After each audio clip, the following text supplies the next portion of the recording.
don't be scared to invest in yourself and invest in your art and just go big. I think that's will really help you grow as an artist. And would you agree that it's not even about not being scared? It's about doing things even if you are scared. Yeah. Oh yeah, absolutely. You feel the, yeah, like that book, feel the fear and still do it, right? The fear doesn't go away. The fear will be part of that journey. But if you have a Sherpa, if you have a group, today's guest is a plein air oil painter, sustainability advocate, and founder of the 1,000 plus member OC Women's Outdoors and Wilderness Group. She left a 19-year career intact to pursue art full time. Originally from India and now based in Southern California, she creates bold, meditative landscapes inspired by backcountry hikes with her dog and eco-conscious backpacking painting gear. Her art practice is certified as a California Green Business, reflecting her passion for nature and helping more women access the outdoors. Please welcome to the Inspiration Place, Sangeetha Gopalakrishnan. Well, hey there. Welcome to the show.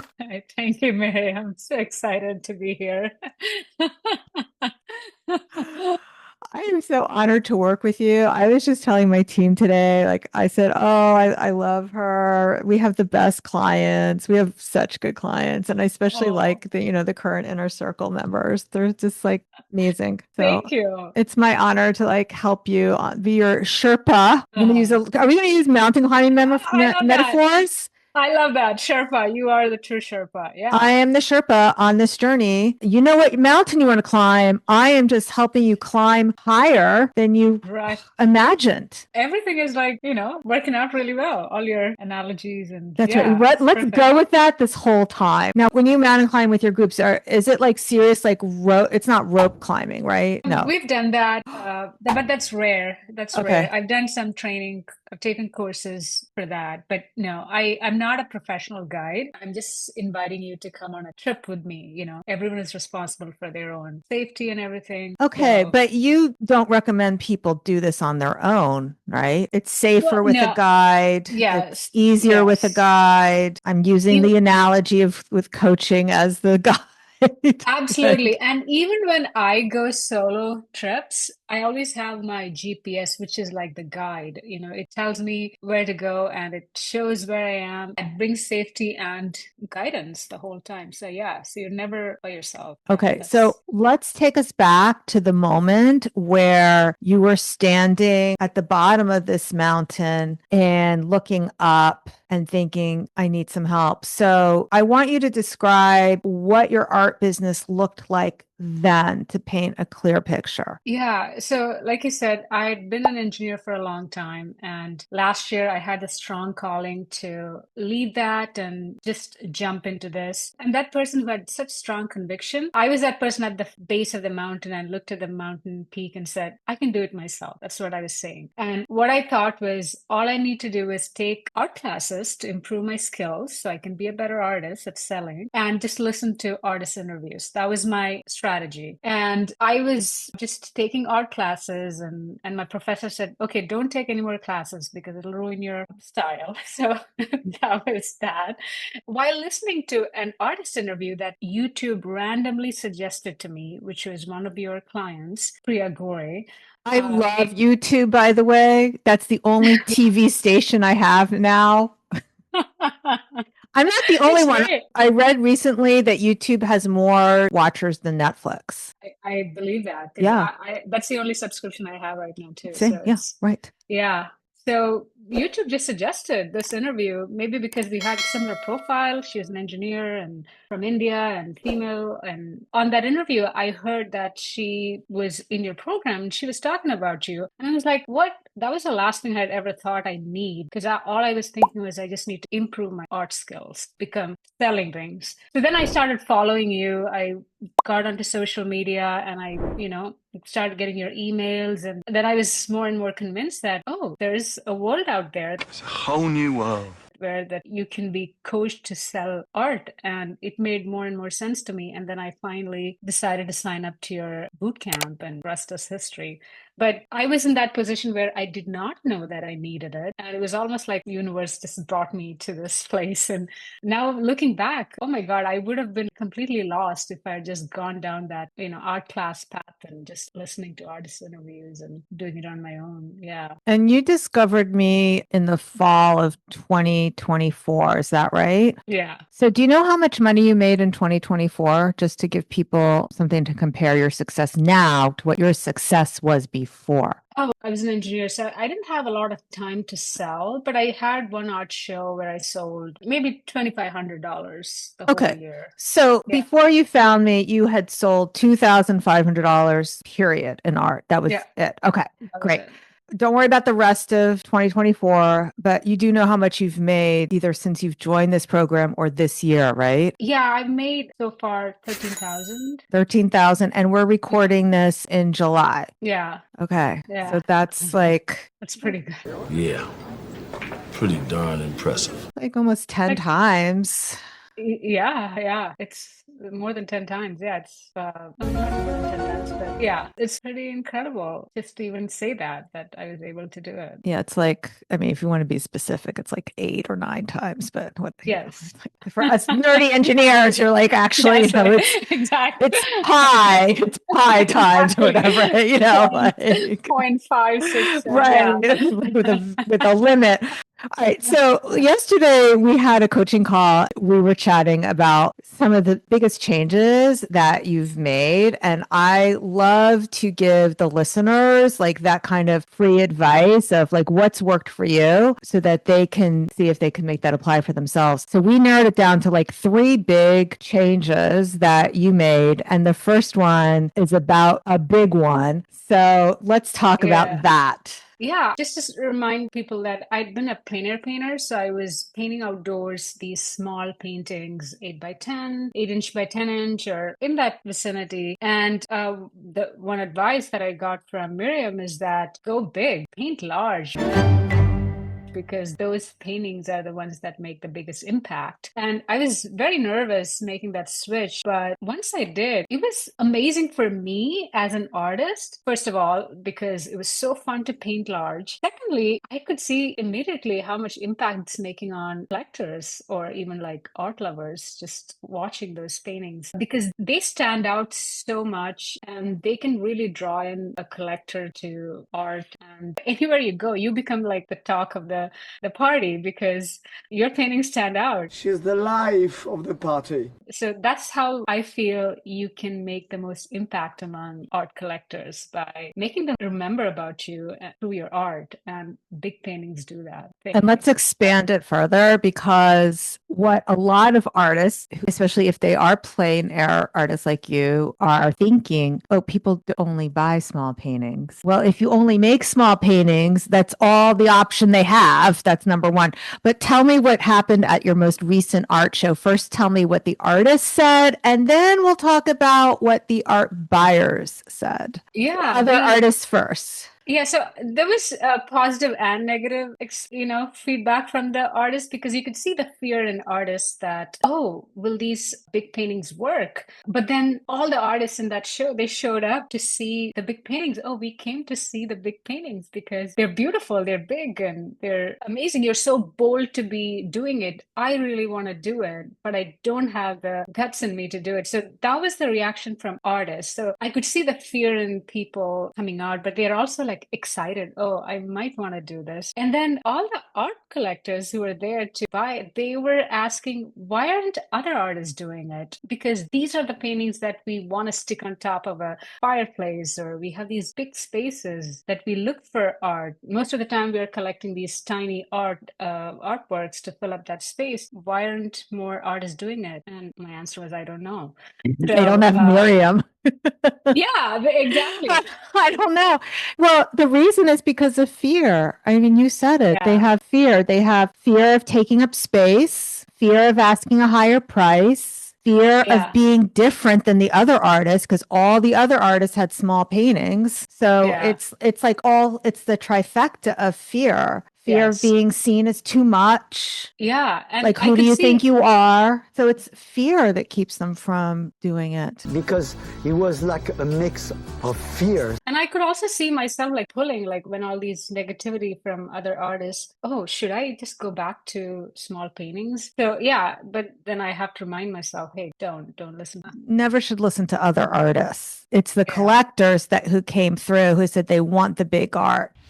Hey artists, if you're standing at the base of your art career, looking up at the mountain ahead, wondering how will you ever reach the top, you don't have to climb alone. I'm Miriam Schulman, author of Artreneur and host of the Inspiration Place podcast. I've coached hundreds of artists and gotten dozens of them all the way to the top of the 6-figure mark so they can make a sustainable living from their art. That's why I want you to join me for the Artreneur Bootcamp, where I'll be your Sherpa, guiding you step by step up that mountain so you can take bold action, overcome fear, and finally see your art business from the summit. This free training will give you the map, the gear, and the confidence to start climbing higher than you ever imagined. Grab your spot now at schulmanart.com/bootcamp. Now, I know that at this particular show, you didn't sell anything big, but I know in the past you have. Take us to the show prior that and tell us the sizes that you were selling at that show. Yeah, so the sizes I was selling was 4 feet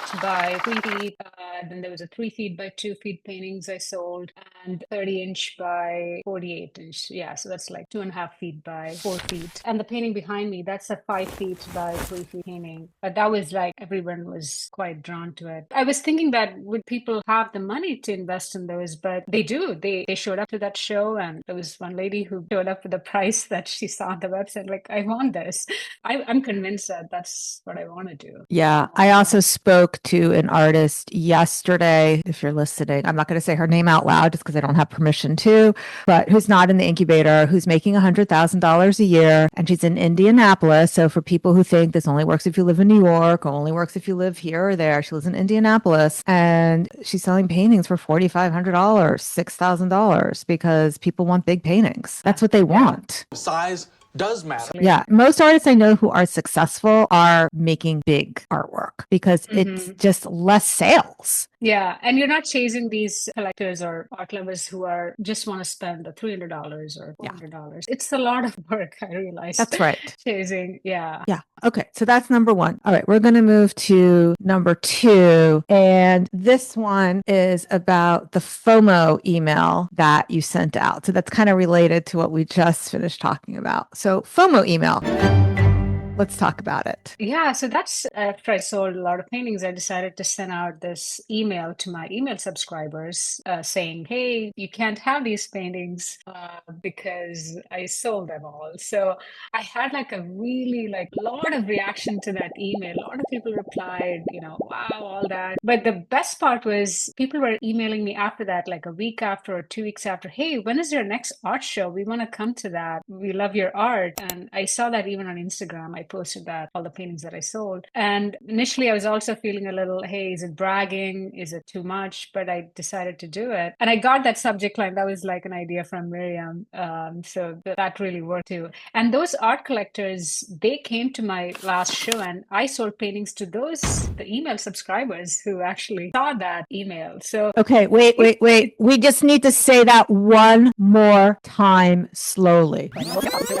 Yeah, so the email subscribers who got my FOMO email, they got my art invitation and they showed up to my next art show and they bought the paintings. Yes. So it worked. Email really works. Told you it works. But you have to be consistent. I feel I had been consistent every week. And people actually tell me, I love how you're promoting your art, through the emails. People are now telling me that. It shows a lot of dedication and people see that and it makes you look very, very professional. And yes, which brings us to our third change, which is basically, I'm going to call this compounding effect. kind of like compounding interest for all our nerdy people out there. So how is email marketing like compounding interest to you or bank account to you? I was also like unsure how it would work. And it's been 6 months since I started my email collection practice. And the way I feel of it is it's like a long-term investment. You're not collecting these emails and nurturing them just because they'll buy an art tomorrow or buy an art next weekend. They keep seeing your emails and it's like a compounding effect. You see the email, the next week there's more. And it's like investing in your long-term retirement account, or you're not trying to cash out that next month. It's for the long term. You want to wait for years in the case of retirement, but here it might be months or it might be years. Someone will come back. That long? So I really feel that like someone who had been reading my email for 6 months, they just showed up to my art show. I thought this person had no interest in my paintings because I had texted this person and, in the past for, hey, are you interested? But he and his wife came to my art show and bought a painting this weekend. So that is like, oh, wow, he was so quiet. He never responded to anything, but just showed up. So he was quietly reading and, interested in the art. So yeah, so I'd say like, don't try to cash out your investment right away. Just let it build up and give you returns. That's right. Another artist had said to me recently, well, I only send 6 emails a year because I don't make sales from my emails. I was like, and it's the same thing with the small paintings. It's like, well, if you only make small paintings, you will only sell small paintings. If you don't send emails regularly, you won't make sales from emails regularly. That's what follows. It becomes a self-fulfilling prophecy. You think you won't and you don't do it. And that's the result you're going to get. You want something, go get it. Period. Absolutely. It's fantastic. I have this email collection cards and it's a fantastic idea. People love those and yeah. Yeah. And the email collection cards, it's something I do talk about inside the Artist Incubator, but it's also inside my book, Artreneur. So if you have not gotten the book Artreneur, make sure you do. You can always get it from your local library. So it's not about me trying to sell books. I just want everyone to have this information. Yeah, go to your local library, get the book, or order on Amazon.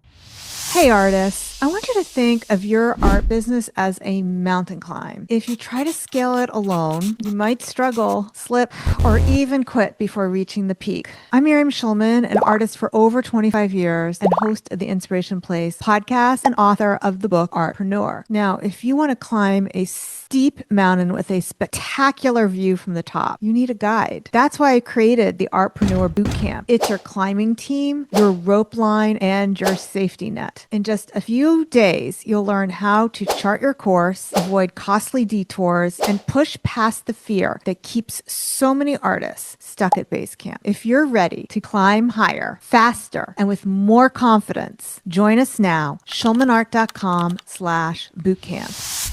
So I know that we said we would give 3 big changes, but there's really a bonus tip that I want to share. And before I ask you about that, I just want to share with everybody, Sangeetha does consider herself an introvert. Is that right? Yes, very much. So there's 2 things that you are doing that have been working out really well for you. Tell us about it.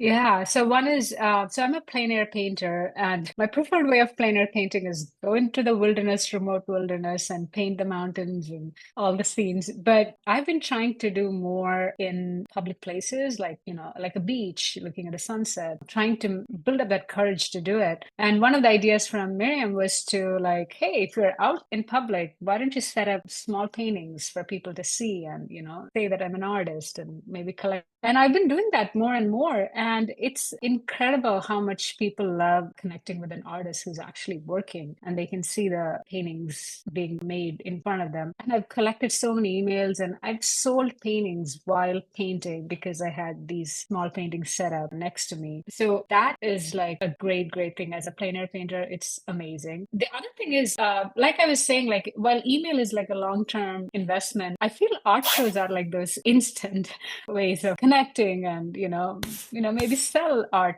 more quickly. And the best part about art shows is that they can see you as the artist in front of them, not on a website, not on Instagram. They can see your personality, they can hear your stories from you directly, and they're more genuine, I feel like, to that connection. And that's how I've sold more paintings, I feel, in art shows. And it's that connection is quite important. And you, Miriam, had told me, encouraged me to do these art shows one every 1 month, like when I had the opportunity. Let's set up the story. So she came to me, and was it that you had 3 weeks in a row or 3 months in a row? May, June, July. One. Oh, it's one weekend, per month? One per month. Yeah. And you said, is this too much? Yes. I just laughed at you. I was like, well, it's not like, how much money do you want to make? You know, it's like, I said, this is an opportunity for you to test different strategies, to get better at it, and to build a choreography around it. Oh, and let's keep using some mountain metaphors. We completely forgot about that. So since you're the mountain climber, what metaphors would you use about doing multiple, actually listening to me and doing the shows every month, like getting that, building those muscles? Yeah, I felt like, oh, that's too many mountain peaks to climb. I don't think I can do it. It's too much for my body, and so yeah, I was really trying to not do it because even as an introvert, I thought that's too much exposure and talking to people. But those were stories you were just telling yourself to keep you safe. Yeah, absolutely. Yeah, on hindsight, that's what I feel. Yeah, and you've made all the shows. So many sales from those shows. I mean, it was the first show. The second show was even more successful because you were able to, whatever you learned from the first show, you were able to apply it to the second show, and then being able to send that FOMO email out that led to sales for the third show. So it just keeps building on each other. Yeah, and I won an award from a prestigious gallery on that. That's first right. art show. All that really helped. Yeah, so it was stories from me, and you, Miriam, really helped me to go take that up. Yeah, fantastic. Okay, so we're gonna link to your Instagram and your website in the show notes so people can check out your art and follow you on Instagram and say hello, because I know artists love following other artists. I know at least I do. Your Instagram account handle is the same as your name, right? It's Sangeetha G Artist. Now, do you have any last words before we call this interview complete? Don't be scared. That would be to invest in yourself and invest in your art and just go big. I think that's will really help you grow as an artist. And would you agree that it's not even about not being scared? It's about doing things even if you are scared. Yeah. Oh yeah, absolutely. You feel like that book, feel the fear and still do it, right? Yeah. I mean, there's a lot of books that all say the same thing. Right? Yes. You will feel the fear. Yes. Yes. The fear doesn't go away. The fear will be part of that journey. But if you have a Sherpa, if you have a group, like do you have an accountability group or just the inner circle? I have the best accountability group. They're amazing. I look forward to go to that pod meetings because it's so inspiring, and I get so motivated to do things, and they're all super positive, and it's such a great idea that we have that in this program. You need a hand up that mountain, and sometimes you need someone just to hand you a cup of water and tell you, or sometimes you just need someone to tell you to keep on going, and you can do it. And sometimes you just have to see like there's an easier way. So I was that person who knew nothing, and everything I did was because of this program. So thank you, Miriam. You're welcome. Okay, so I think this is dropping when registration is open. And if that's true, go to schulmanart.com/biz and you can either sign up. And if you're listening to this, watching this later, we always have a wait list available for you to join the incubator during a registration program. All right, my friend, thank you so much for being here today. I'll see you at the same time, same place next week. Until then, stay inspired. Bye for now.